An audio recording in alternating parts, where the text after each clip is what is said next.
क्या आपने कभी सोचा है कि एक साधारण इंसान जो दिन भर चाय बेचता है वह करोड़पति भी बन सकता है?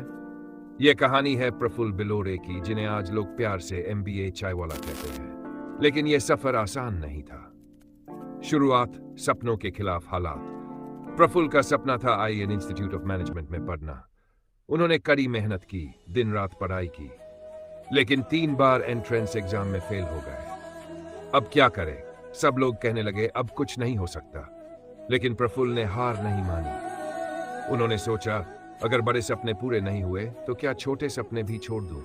इसी सोच ने उनकी जिंदगी बदल दी। छोटे कदम, बड़ा सपना। एक दिन वह एक चाय की दुकान पर खड़े थे। उन्होंने देखा कि लोग कितनी खुशी से चाय पी रहे हैं। तभी एक ख्याल आया, क्यों न मैं भी चाय बेचूं? अब सोचिए, एक लड़का जिसने एमबीए करने का सपना देखा था, वह चाय बेचने की बात कर रहा था। सबने मजाक उड़ाया, तू एमबीए करेगा या चाय बेचेगा? लेकिन प्रफुल्ल ने ध्यान नहीं दिया। उन्होंने 8,000 रुपये उधार लिए और सड़क किनारे छोटी सी चाय की दुकान लगाई। कोई बड़ा होटल नहीं, कोई ब्रांड नहीं, बस एक सपना और हिम्मत। सिर्फ चाय नहीं, एक नया अनुभव। प्रफुल्ल ने चाय को एक अलग अंदाज में बेचना शुरू किया। वह चाय के साथ लोगों से बातें करते, उनकी कहानियां सुनते, उन्हें मोटिवेट करते। उनका कहना था, मैं सिर्फ चाय नहीं बेचता, मैं खुशियां बेचता हूं। धीरे धीरे लोग उनकी दुकान पर आने लगे। सोशल मीडिया पर उनकी कहानी वायरल हो गई। और फिर जो लड़का कभी सड़क पर चाय बेचता था, उसने अपना खुद का ब्रांड बना लिया, एमबीए चाय वाला। सफलता की उड़ान आज चाय वाला भारत के कई शहरों में फैला हुआ है। लाखों लोग उनके कैफे में चाय पीने आते हैं और हाँ, वह करोड़ों कमा रहे हैं। लेकिन सबसे बड़ी बात, उन्होंने हार नहीं मानी। उन्होंने साबित कर दिया कि काम कोई भी छोटा नहीं होता, बस सोच बड़ी होनी चाहिए। सबक जो हमें सीखने चाहिए, हार मानना सबसे बड़ी हार होती है। प्रफुल्ल ने 3 बार एग्जाम फेल किया, लेकिन जिंदगी में पास हो गए। कोई भी काम छोटा नहीं होता। लोग सोचते हैं कि सिर्फ बड़ी डिग्री से सफलता मिलती है, लेकिन असली जीत मेहनत में है। संभावनाएं हर जगह है।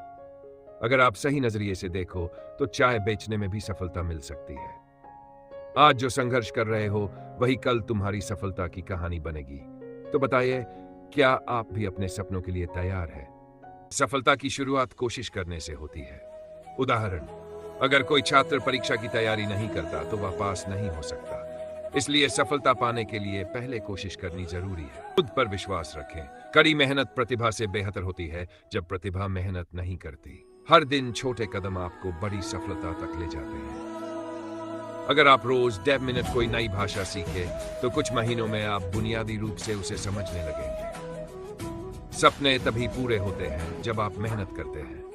अपनी गलतियों से सीखें और आगे बढ़ें। उदाहरण, अगर एक दुकानदार गलती से गलत सामान स्टॉक कर ले तो वह अगली बार अपनी बिक्री का सही विश्लेषण करे। सफलता किस्मत से नहीं, मेहनत से मिलती है। कभी हार मत मानो, कठिन समय सबसे बड़ा इनाम लाता है। अमिताभ बच्चन को कई बार रिजेक्शन मिला, लेकिन उन्होंने हार नहीं मानी और आज वे बॉलीवुड के महान आए। चाहे कुछ भी हो, अपने लक्ष्य पर ध्यान बनाए रखें। अनुशासन ही सपनों और सफलता के बीच का पुल है। सफलता की कुंजी निरंतर प्रयास है। उदाहरण, कोई भी बिजनेस रातों रात सफल नहीं होता, लगातार मेहनत करनी पड़ती है। स्पष्ट लक्ष्य बनाएं और हर दिन उनकी ओर बढ़ें। उदाहरण, अगर कोई व्यक्ति फिट होना चाहता है तो उसे सही डाइट और एक्सरसाइज कर। आपका सोचने का तरीका आपकी सफलता तय करता है। उदाहरण, अगर आप सकारात्मक सोचेंगे तो आप समस्याओं का हल भी जल्दी निकाल पाएंगे। सफलता का रास्ता आसान नहीं होता, लेकिन यह काबिलियत रखता है। उदाहरण, आईएएस परीक्षा कठिन होती है, लेकिन जो मेहनत करता है वह सफल होता है। काम करना ही सफलता की बुनियाद है। उदाहरण, कोई लेखक रोज नहीं लिखेगा तो वह कभी महान लेखक नहीं बन पाएगा। जितना अधिक आप सीखते हैं, उतना अधिक आप कमाते हैं। उदाहरण, एक कुशल इंजीनियर ज्यादा कमाता है क्योंकि उसके पास ज्यादा ज्ञान हो। समय सबसे बड़ा धन है, इसे सही तरीके से उपयोग करें। अगर कोई छात्र अपना समय बर्बाद करता है तो परीक्षा में असफल हो सकता है। नकारात्मकता से दूर रहें, यह आपको धीमा कर देती है। खुद को प्रेरित करने वाले लोगों के साथ रहें। उदाहरण, अगर आप मेहनती दोस्तों के साथ रहेंगे तो आप भी प्रेरित होंगे। जब दूसरे आराम कर रहे हो तब काम करने को तैयार रहें। आत्मानुशासन सफलता का रहस्य है। उदाहरण, धोनी का अनुशासन ही उन्हें महान क्रिकेटर बनाता है। एक बिजनेसमैन को बाजार के नए ट्रेंड सीखते रहना चाहिए।